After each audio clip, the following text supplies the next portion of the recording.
लूका रचित सुसमाचार उसका 18 का 9 से 14 आयत तक में, तो वहां पे मंदिर में 2 लोग प्रार्थना करने के लिए जाते हैं। कितने लोग? 2 लोग, एक फरीसी और एक चुंगी लेने वाला। वो गए प्रार्थना करने के लिए। और जो फरीसी था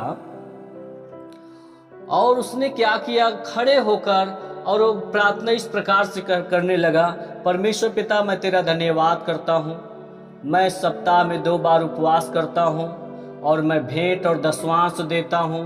मैं जो है इस चुंगी लेने वाले के समान व्यभिचारी और अन्यायी व्यक्ति नहीं हूँ। मतलब वो व्यक्ति अपनी योग्यता को वो दर्शा रहा, अपनी योग्यता को बता रहा प्रभु के सामने। लेकिन एक जो चुंगी लेने वाला व्यक्ति था, वो स्वर्ग की ओर आंखें भी उठाना ना चाहा और अपनी छाती पीट पीट कर रोने लगा और कहा, हे परमेश्वर मुझ पर क्या कर, दया कर, मेरे प्रिय मेरे भाई बहन। और फिर वहां पे लिखा है, कौन धर्मी ठहराया गया? वही जो छाती पीट पीट कर रोने लगा, वही धर्मी ठहराया गया। और उसके नीचे लिखा है कि जो कोई अपने आप को बड़ा बनाएगा वह छोटा किया जाएगा, और जो छोटा अपने आप को बनाएगा वह बड़ा किया जाएगा, यीशु मसीह के सामर्थ्य नाम में। आमीन आप बोल सकते हो। तो इस प्रकार से मेरे प्रिय मेरे भाई बहन, हमारा जीवन होना चाहिए इस प्रकार से। कुछ प्रेरितों को अपने सेवाकार के अधिकार का फायदा उठाते हुए लोगों पर हुकूमत चलाते हैं, हुकूमत चलाने की कोशिश करते हैं। यह दयनीय हालात है मेरे प्रिय मेरे भाई बहन। ऐसा नहीं होना चाहिए।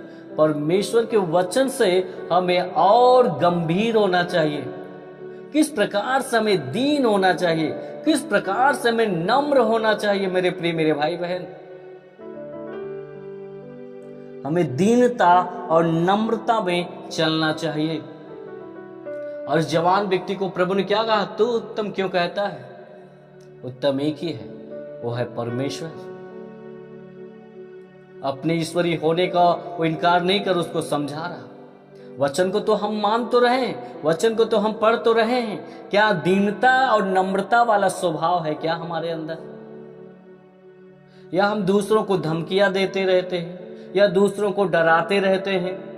अगर ऐसे है विचार है तो मैं समझता हूं कि एक आत्मिक अगुआ हम नहीं हो सकते। एक प्रेरित, एक अगुआ बहुत ही नम्र स्वभाव का होता है। मूसा एक प्रेरित थे। मूसा के खिलाफ में लोग खड़े हो जाते थे, विरोध में पत्थर उठा लेते थे, फिर भी मध्यस्थता की प्रार्थना करते थे। मूसा का दिल बच्चों के जैसा था, दीन और नम्र स्वभाव का था। मेरे प्रिय मेरे भाई बहन, इस प्रकार से एक सेवक को होना चाहिए। ना कि अगर वो पास्टर बन गया, एक भविष्यवक्ता हो गया, एक प्रेरित हो गया, तो वो हुकूमत चलाए, वो जोर जबरदस्ती करे, वो जो चाहे सो सेवकों के साथ करे। बिल्कुल ऐसा नहीं होना चाहिए मेरे प्रिय मेरे भाई बहन।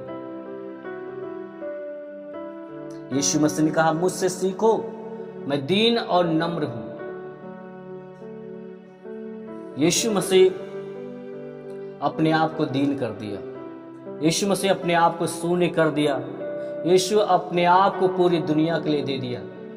और यहां तक यीशु मसीह परमेश्वर होकर भी अपने चेलों को, अपने शिष्यों का पैर धुला, दीन बना, नम्र बना। प्रभु कहा, मैं इसलिए नहीं आया कि मेरी सेवा टहल की जाए, मैं इसलिए आया कि स्वयं मैं सेवा करूं। इसलिए आज पूरी दुनिया यीशु का दीवानी है। वो परमेश्वर जो था वो आकर सिखाया सब चीजों को, किस प्रकार से एक प्रेरित को, एक सेवक को, एक इंसान को जीना चाहिए। वो अपने आप परमेश्वर होने के बावजूद वो शिष्यों का पैर धुला और कहा, ये सेवा, मेल मिलाप की सेवा तुम एक दूसरे से करते रहो। मतलब दीनता और नम्रता में बने रहो। तुम मुझसे प्रेम करते हो तो मेरी आज्ञाओं को भी मानोगे। मेरे प्रिय मेरे भाई बहन, यदि आप अपने आप को दीन और नम्र बनाते हो तो यीशु मसीह आपको शिरोमणि बनाएगा, आपको उच्च स्तर पर उठाएगा यीशु मसीह के सामर्थ्य नाम में। आप ऊंचा उठने वाले हो यीशु मसीह के सामर्थ्य नाम में। यदि आप अपने आप को दीन और नम्र कर लेते हो, परमेश्वर के वचन को जब आप अपना जीवन समर्पित कर देते हो, तो परमेश्वर का वचन आपको ऊंचा उठाएगा। जब आप परमेश्वर के वचन को सुनते हो, जब परमेश्वर के वचन को आप सीखते हो, आप जब पढ़ते हो, तो आपके अंदर हर एक त्रुटियों को प्रभु दूर करता है, हर एक गलतियों को बाहर करता है, एक अंधकार के कामों को खत्म करता है, आपको क्लीन और महाक्लीन परमेश्वर का वचन करता है यीशु मसीह के सामर्थ्य नाम में। बच्चों का उदाहरण प्रभु इसलिए दिया कि बच्चों के हृदय जो होता है वो क्या होता है, निष्कपट होता है, निर्मल स्वच्छ होता है मेरे प्रिय मेरे भाई बहन, नम्र स्वभाव का होता है।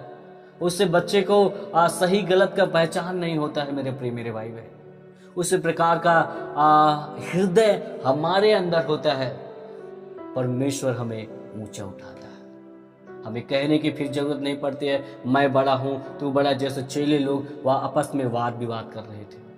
हम दीन बने, नम्र बने, छोटा बने, सबका सेवक बने, तो हम बड़े कहलाए जाएंगे यीशु मसीह के सामर्थ्य नाम में।